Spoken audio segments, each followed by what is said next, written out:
आप सबका अभिनंदन करता हूं। देश और बिहार के कामगार श्रमिकों को, नौजवानों को अपना रोजी रोजगार छोड़ करके अपने गांव घर के लिए वापस आने के लिए मजबूर होना पड़ा था। और उस दौरान भले ही महाराष्ट्र के अंदर, दिल्ली के अंदर, पंजाब के अंदर, राजस्थान के अंदर, उत्तर प्रदेश, बिहार, झारखंड, बंगाल के नौजवानों की उपेक्षा हुई हो, लेकिन जैसे वे उत्तर प्रदेश के अंदर पहुंचे, पूरा शासन, पूरा प्रशासन वहां पर उन सबके सहयोग के लिए, उनके स्वागत के लिए और उन्हें हर संभव सहायता देने के लिए वहां पे तत्पर खड़ा था। लोग मुझसे पूछते थे कि आखिर इतनी बड़ी व्यवस्था क्यों? तो मैंने कहा था, देखिए, वैश्विक महामारी, ये लड़ाई एक व्यक्ति की नहीं है, पूरे देश की लड़ाई है, मानवता को बचाने की लड़ाई है। और फिर अगर बिहार के लोग उत्तर प्रदेश से होकर के जाएंगे तो ये तो हमारा दायित्व बनता है। वैसे भी मां सीता के मायके का होने के नाते बिहार के नागरिकों का, वहां के नौजवानों का स्वागत करना हमारा दायित्व बनता है। और भाइयों बहनों, आपने देखा होगा उत्तर प्रदेश के अंदर किसी को कोई समस्या नहीं थी, हमने होने भी नहीं दी। सबके रहने की, सबके खाने की, सबके घर तक पहुंचाने की कुशलतापूर्वक व्यवस्था करने का कार्य किया। और हम सब आभारी हैं प्रधानमंत्री मोदी जी के, जिन्होंने लॉकडाउन प्रारंभ होते ही गरीब कल्याण पैकेज की घोषणा करके गरीबों के लिए अन्न की व्यवस्था, गरीबों के लिए रोजगार की व्यवस्था, गरीबों के खाते में पैसे देने की व्यवस्था पूरी मजबूती के साथ किया। फिर से रोजगार का झुंझुना पकड़ा करके जनता की आंखों में धूल झोंकना चाहते हैं। याद करिए, 15 वर्ष पहले इनके जंगल राज को जब इन्होंने जाति के नाम पर परिवारवाद की राजनीति को बढ़ावा दिया और परिवारवाद के नाम पर भ्रष्टाचार को बढ़ावा देकर के बिहार में जंगल राज की स्थिति पैदा कर दी थी और बिहार के नौजवानों के सामने अपनी स्वयं की पहचान को छुपाने की एक मजबूरी सामने आ चुकी थी। भाइयों बहनों, पिछले 15 वर्षों के दौरान श्री नीतीश कुमार जी के नेतृत्व में विकास और सुशासन की जिस यात्रा को बिहार ने तय किया है, यही एक समृद्ध और खुशहाल बिहार का मार्ग प्रशस्त करता है। और इसी खुशहाल और समृद्ध बिहार के लिए आपका आह्वान करने के लिए आज विशेष रूप से मुझे आपके बीच में यहां आने के लिए मजबूर होना पड़ा है। भाइयों बहनों,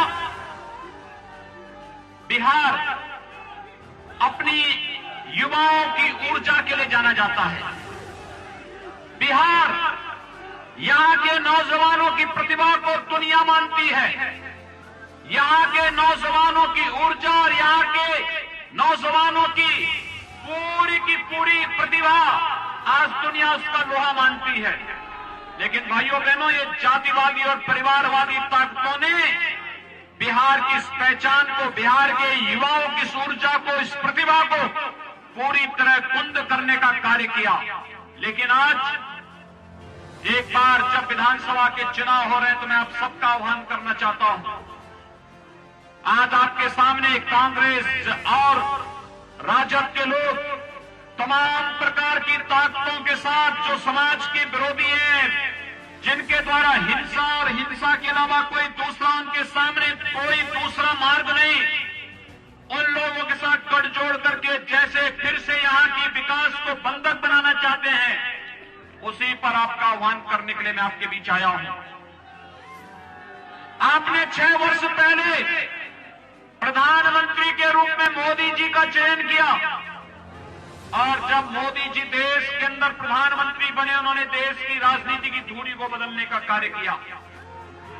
आपने देखा होगा, प्रधानमंत्री के रूप में देश की राजनीति की धुरी को बदलने का जो कार्य प्रधानमंत्री मोदी जी ने किया है, श्री राम का आदर्श चरित्र हम सबके सामने है और आपका आह्वान करने के लिए आपके बीच आया हूं।